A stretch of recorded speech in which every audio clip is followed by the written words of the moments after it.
आखिरी नतीजा आने के बावजूद दुनिया को पता ही नहीं चल पाया कि मुल्क की कमान कौन संभालेगा।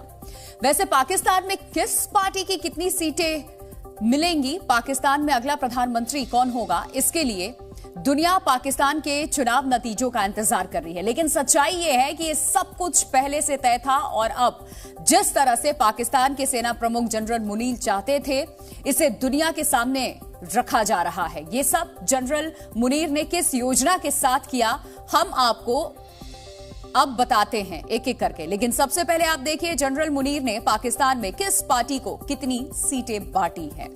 दरअसल पाकिस्तान में एक प्रत्याशी की मौत के बाद सिर्फ 265 सीटों पर चुनाव हुआ।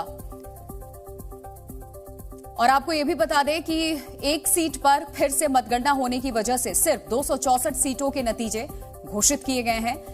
जनरल मुनीर दुनिया को निष्पक्ष चुनाव होता दिखाना चाहते थे, इसीलिए सबसे ज्यादा सीटें सबसे अधिक लोकप्रिय पाकिस्तान तहरीक इंसाफ के समर्थकों को दी गई, जो निर्दलीय उम्मीदवार के तौर पर मैदान में थे।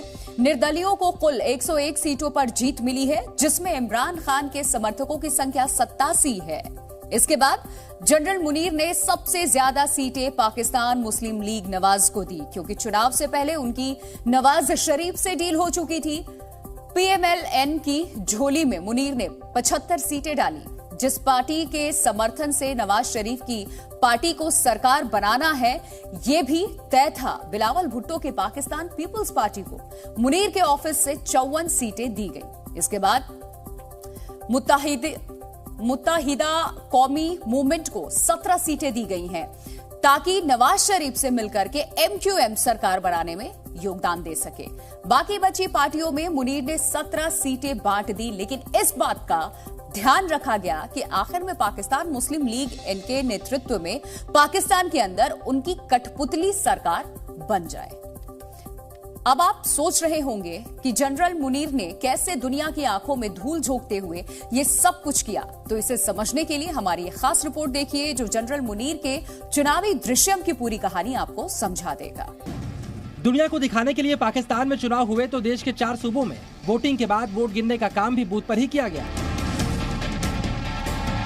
लेकिन किसको कितने वोट मिल रहे हैं, किसे जीतना है, किसे हारना है, ये सब कुछ पाकिस्तान के सेना प्रमुख जनरल मुनीर के ऑफिस में तय हुआ। इसके लिए मुनीर के मार्गदर्शन में पाकिस्तान की सेना ने ऐसी योजना बनाई जिससे सब खुश हो जाए।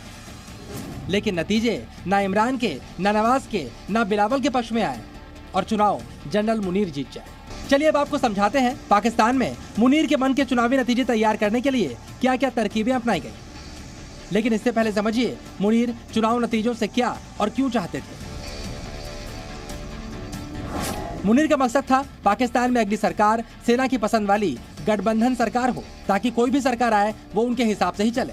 मुनीर का तीसरा मकसद था कि पीटीआई किसी भी कीमत में सरकार का हिस्सा ना हो, ताकि सरकार में शामिल कोई भी पार्टी सेना से बगावत न कर पाए। इस हिसाब से सीटें बांटने के लिए जनरल मुनीर ने एक खास प्लान तैयार किया, जिसमें 25 ऐसी सीटें चुनी गईं, जिसमें वोटों को रद्द करवाकर खास पार्टी के उम्मीदवारों को जितवा दिया गया। इसका सबसे ज्यादा फायदा नवाज और बिलावल की पार्टियों को मिला।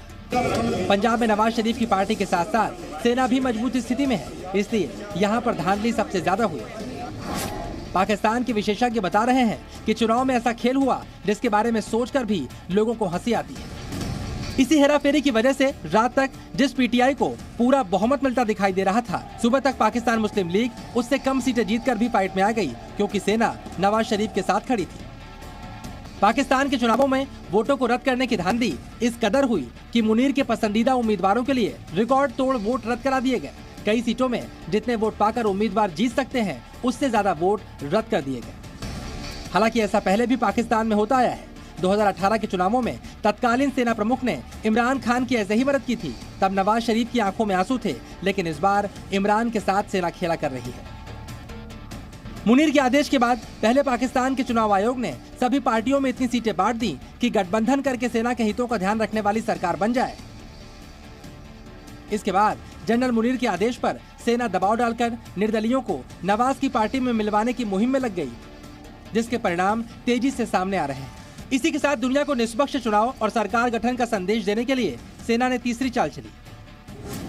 इमरान और समर्थक नेताओं को राहत देने की शुरुआत हुई, ताकि वो ज्यादा शोर न मचाए। अचानक खबर आई जिस मामले में इमरान और सहयोगियों को देशद्रोही साबित करना था, उसमें उनको जमानत दी जा रही है, जबकि चुनाव से ठीक पहले 5 दिन में इमरान खान को 3 सजाएं सुनाई गई थी। 9 मई केस में इमरान खान और उनके सहयोगियों को राहत मिली है। पूर्व प्रधानमंत्री इमरान खान को इस मामले में जमानत मिली। पूर्व विदेश मंत्री शाह महमूद कुरैशी को भी जमानत दे दी गई। वहीं पूर्व गृह मंत्री शेख रशीद को भी इस गंभीर मामले में जमानत मिल चुकी है। इधर नवाज शरीफ ने फौरन उन दलों से बातचीत शुरू कर दी जिनको मिलाकर सरकार बनाने का निर्देश उन्हें पहले ही सेना से मिल चुका था।